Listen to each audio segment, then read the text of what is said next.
From taking bass lessons from future reality show judges to fighting the FDA over lasers, Blue Öyster Cult has done a lot more than inspire cowbell players around the world.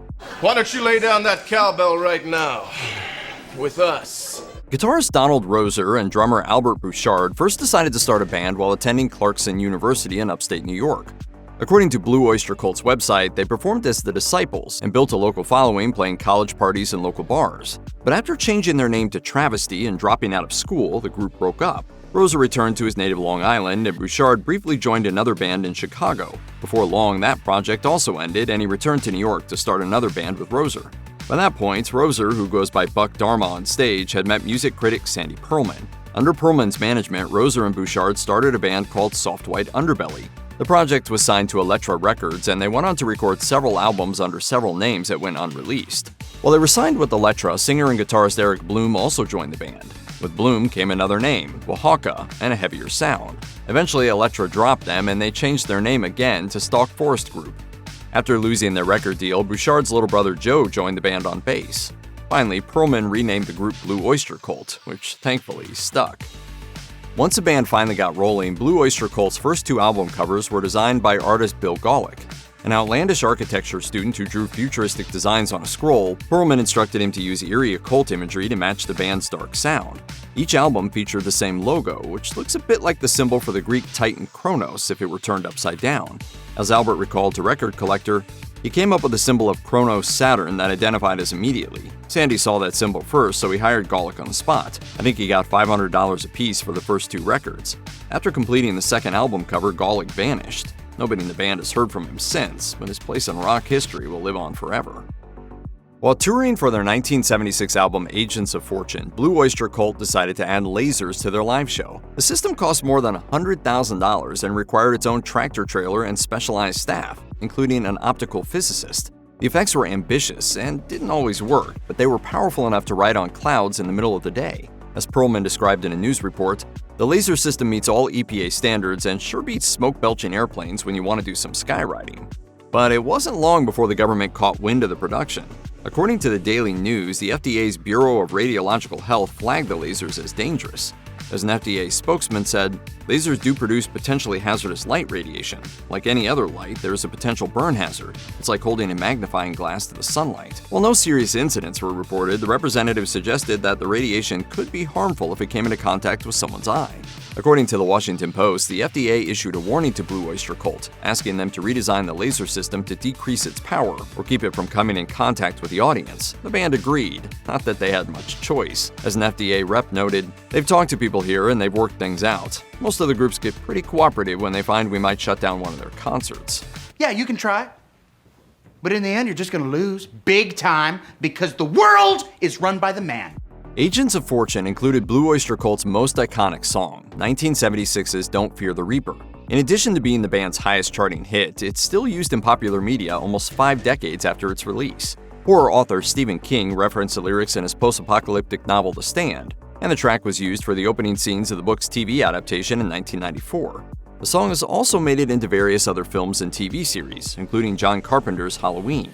As the director told the New York Times, "I thought the song was unbelievable. The thing is cinematic all the way." Then came Saturday Night Live's infamous cowbell sketch, which gave the song a second life in comedies like Scrubs and Parks and Recreation. Guess what?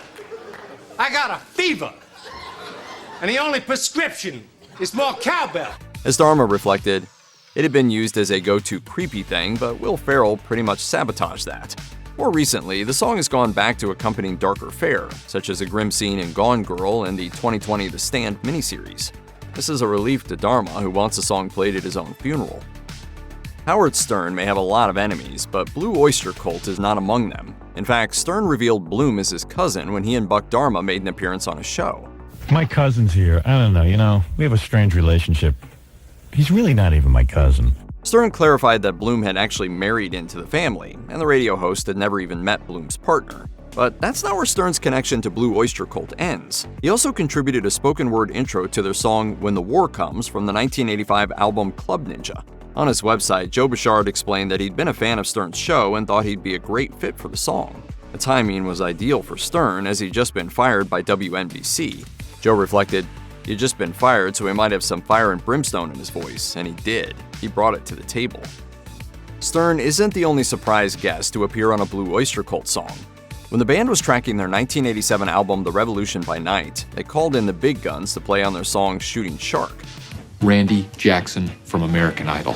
With American Idol's premiere still years away, Jackson was playing bass in Journey at the time. On his website, Joe explained that Dharma wanted some slap bass on the song, and Joe didn't feel up to the task. He recalled, "So Randy Jackson came in and slapped the hell out of the bass. He's the nicest guy in the world and a fantastic bass player." Later on, Jackson spent a few hours teaching Joe how to slap so that he'd be able to play the part live. He didn't even charge for the lesson. Lots of people have contributed to Blue Öyster Cult songs, but poet and punk icon Patti Smith is a surprising member of that group. Now known for her songs like Gloria and Dancing Barefoot, she helped BOC out on their early albums like Tyranny and Mutation, Secret Treaties, and Agents of Fortune. In the early 1970s, Smith was still emerging as a poet while dating Blue Öyster Cult's keyboard player Alan Lanier. She contributed lyrics to early tracks like Career of Evil and Debbie Denise. An American songwriter reports that Dharma borrowed from her work again while writing Shooting Shark years later. Lanier encouraged Smith to strike out on her own, and she eventually formed the Patti Smith Group. According to her 2010 memoir Just Kids, being on the road with her band while Lanier toured with his complicated their romance, and they eventually broke up. She wrote, "Ultimately, it destroyed our relationship, but not the respect I had for him." Though he'd been there from the very beginning, Albert Bouchard's time with Blue Öyster Cult was cut short in the early 1980s when his bad behavior got the best of him. While the band was touring for the 1981 album Fire of Unknown Origin, he showed up late to 2 consecutive shows. This forced the band's lighting director to fill in on drums, and the other members decided to fire him for it. Speaking with Rock History Music, Albert reflected that his behavior was a result of problems he'd had in his personal life. He'd recently separated from his wife and wanted to bring a girlfriend along. Albert also came to realize that the way he gave his bandmates feedback while recording came across as meaner than he intended. I don't know how to say this without sounding egotistical, but really, I didn't really understand how much I was kind of bullying the rest of the guys. Since his firing, Albert has reunited with the band on occasion, so it seems their discord is water under the bridge now. Descriptions of mysterious men in black accompanying UFO sightings have been part of conspiracy lore for years. Thanks to shows like The X-Files and the Men in Black movies, these rumors are now part of mainstream media. But long before they appeared on screen, Blue Öyster Cult shouted out these mysterious figures in their songs. All the way back in 1976, the band sang the line, "3 men in black said, 'Don't report this,' in their song ETI, Extraterrestrial Intelligence. A few years later, the Men in Black were referenced again in the song Take Me Away, which features lines about strange lights in the sky. While it's debatable how influential these tunes are to popular culture, you can't argue that Blue Öyster Cult came in on the ground floor of the Men in Black craze.